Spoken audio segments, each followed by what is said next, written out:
The early and mid-2000s was a weird time for edgy horror entertainment. Horror games and movies didn't just want to bring scares and suspense from the possibility of murder and death, but seemed to be focusing more on the deaths themselves, making them as hideous and drawn out as possible. Borderline torture movies like Saw and Hostel were very popular, while horror and action games were also going in a similar direction with titles like the Hitman series, Punisher, Resident Evil 4, The Suffering, God of War, all outdoing each other with how gory and horrific they could get by achieving more and more creative and disturbing death animations. This blood-soaked decade of entertainment basically spanned from around 2000 and fizzled down a little bit somewhat around 2010, when games like God of War 3 and Mortal Kombat 9 essentially put their foot down as if to say, okay, this is it, this is the maximum amount of disturbing situations that can be contained within one thing, which served as a nice bookend to the frenzy of the gore arms race in games, and from then on most AAA games aim to put a little more believable context around their ghastly gameplay. Many interesting properties came and went in the early years of the new millennium that never really became much despite how well they fit in at the time, yet are still largely remembered fondly by horror enthusiasts and shock seekers alike. One of these all but forgotten franchises is the game Manhunt that slashed and suffocated its way onto the PlayStation 2 in November of 2003 and a few months later on the Xbox in early 2004. Manhunt never quite achieved legendary status, but it certainly did have its moment in the spotlight, and got lots of attention for its unapologetic knack for keeping players in a constant state of shock with absolutely brutal stealth kills. Combine that element with a grimy, dark, urban aesthetic and that Rockstar polish that is to be expected from their games, and you have a pretty solid package with Manhunt. Not to be outdone by other games that were coming out around the same time as Manhunt, the game featured a wide variety of kills and methods to achieve them. Players were motivated by a pretty loose setup about a death row inmate being forced to help produce a series of snuff films, which was perfect, and that's really all you needed to know to justify the dramatic camera angles, the excessive brutality, and the sheer amount of levels, or scenes, as the game thoughtfully calls them.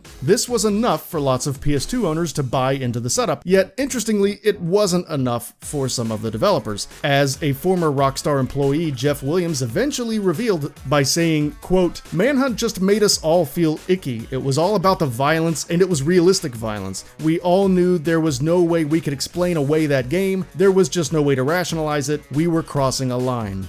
Despite how uncomfortable some of the team was with it, this did prove to be a great formula, as the game did sell quite well and also raked in some pretty positive review scores from most of the major outlets at the time. It was a popular game and stirred up more than its fair share of controversy among legislators and ratings boards by reigniting the old arguments on whether or not video games cause actual real-world violence, despite there never really being any real scientific evidence of such a link. This was a type of controversy that Rockstar was no stranger to, however, being the developer behind the notorious Grand Theft Auto series, and so they pushed ahead and continued to sell copies of the game anywhere that wasn't banning it. As somebody who lived through the early and mid-2000s, I can personally remember seeing copies of it everywhere, and all my friends had a copy at one point. So with a game franchise this popular that garnered as much attention as it did, and even spawned a sequel, why haven't we seen anything else from the franchise in over 10 years? What the hell happened to Manhunt? As I said, Manhunt went a long way to generating controversy and support. People loved it while others loved to hate it. Regardless of how your parents felt about it though, the popularity of the first Manhunt eventually translated into a sequel, Manhunt 2, in 2007. Manhunt 2 largely relied on what made the first one work and just added in a more deranged main character with amnesia, which did make him a little more interesting than the protagonist of the first game, and more options for stealth kills, Manhunt's bread and butter. In Manhunt 2, not only could executions be administered with melee weapons like before, but now players could trigger disturbing stealth kills by using firearms, leaping off of ledges, and using stationary objects in the environment, like toilets and fuse boxes, which was kind of like Yakuza's environmental finishing moves, but with more emotional scarring. The stealth mechanics were also made a little deeper. Basically every element of the first game was improved for the second, and it really did live up to what gamers generally expect of a sequel. Fans of the first were mostly pleased, while others who didn't like the first one largely still had the same reaction to 2. The problem is, it was going to be given an adults-only rating early on, which would have effectively killed it, so Rockstar decided to censor it to get get the mature rating so it could be sold in stores. Unfortunately, the censoring efforts didn't go over well with fans, and it did bring the experience down a peg for many. Despite the noticeable increase in overall production value, the censoring really did hurt the impression it left gamers with. Perhaps as a result of that, sales were not as good as the original either, despite it being a better game on paper. A sad situation for Rockstar, as they were forced to choose between releasing this flawed version or no version at all. That's a choice no creator of anything ever wants to have to make. This undoubtedly must have factored into Rockstar's decision to put the franchise on ice when the inevitable topic of Manhunt 3 came up, and I think it's fair to surmise that the unwelcoming nature of the ESRB at the time were an obstacle that Rockstar probably didn't want to fight any more than they had to. That was probably a hill worth dying on for a giant franchise like Grand Theft Auto, but I can understand not wanting to spend more blood, sweat, and tears on Manhunt 3 at the time with those inevitable problems in the way. That is probably what happened to Manhunt. With so many jobs and so much capital on the line with every major game release these days, the risk of a major censorship debacle like what Manhunt 2 went through seems to have a pretty lopsided risk ratio reward at this point. The appetite for Manhunt 3 does still appear to be lurking in the corners of the internet, however, with rumors of a third game popping up every time Rockstar renews the Manhunt trademark or a fan-made mock-up for a third game's box art surfaces. Fans should keep their expectations in check though, as trademarks are renewed all of the time, sometimes for almost no reason at all. Fan-made mock-ups literally mean nothing, and Rockstar does seem to have its hands full with Red Dead Redemption 2 and continued support for Grand Theft Auto 5. Plus, as I see it, if Rockstar really wanted to revive an old franchise, I think it would probably make more sense to do a Max Payne 4 or something like that than to go back down the expensive, tumultuous road of battling censors just to get Manhunt 3 to store shelves. While I do believe that Rockstar is crazy enough to make Manhunt 3 and perhaps could even get away with it with all of the goodwill that they've built up over the past several years, a new Manhunt game almost certainly would threaten to rock the boat that has been sailing quite nicely for Rockstar as of late, so that makes me want to not hold my breath. That being said, Rockstar is the master of using controversy to their advantage, and it's impossible to deny how incredibly insane a focused horror stealth game from Rockstar could be with the expanded capabilities of modern hardware. So, as impractical as it might seem, perhaps the intoxicating allure of what Manhunt 3 could be might just be enticing enough for Rockstar to take that plunge one day.